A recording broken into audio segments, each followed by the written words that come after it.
Karine Cloutier et Chris Gatti sont en couple depuis 4 ans. Mais depuis le début de la pandémie, ils sont séparés contre leur gré à cause de la fermeture de la frontière canado-américaine. Coucou. Ils se parlent plusieurs fois par jour via vidéoconférence. Mais depuis le mois de mars, 400 km les séparent. C'est très difficile émotivement. Surtout parce qu'on n'a pas... Bon, il y a des dates, là, mais on n'y croit pas. Les époux et les conjoints de fait sont autorisés à traverser la frontière depuis 1 mois. Mais Karine Cloutier et Chris Gatti ne sont pas mariés et ils n'habitent pas ensemble. Elle pourrait rentrer aux États-Unis par avion, mais elle veut rester proche de sa mère âgée dont elle s'occupe. Il est à 4 heures de route, là. On aimerait juste ça, pouvoir se voir avec des consignes de manière un peu plus fluide, mais que ça soit reconnu aussi parce que là, pour l'instant, on a l'impression que notre relation ne vaut rien. What else you need to do? Camille Lafleur-Rousseau vit la même situation. Son conjoint est à Brooklyn. Le fait de ne pas savoir, c'est combien de temps est-ce qu'on va être séparés? 5 mois, 6 mois, 7 mois, 1 an? C'est surtout ça qui crée de l'anxiété, je dirais. Elle fait partie d'un groupe Facebook qui compte des dizaines de témoignages comme le sien.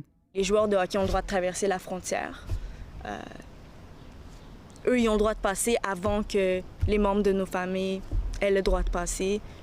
Plus de 4 300 personnes ont signé cette pétition sur le site de la Chambre des communes. Ils demandent au gouvernement d'assouplir les règles pour les couples qui ne sont pas mariés ou conjoints de fait. Pas impossible, dit cet expert, mais pas simple non plus. Si vous n'êtes pas l'un ou l'autre, comment on va prouver ça? Est-ce qu'une preuve d'engagement? Est-ce que des photos de fiançailles? Est-ce que des lettres communes de famille? Bref, on commence à tomber dans quelque chose qui est un petit peu moins simple qu'un certificat de mariage, mais c'est possible. L'aller et le retour.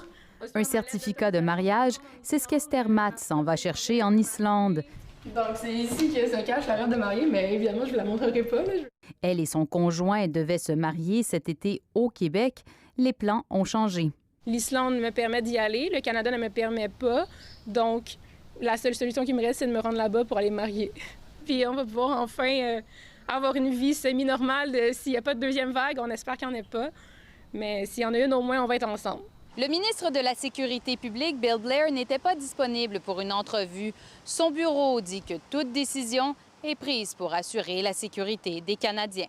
Ici Ève Caron, Radio-Canada, Montréal.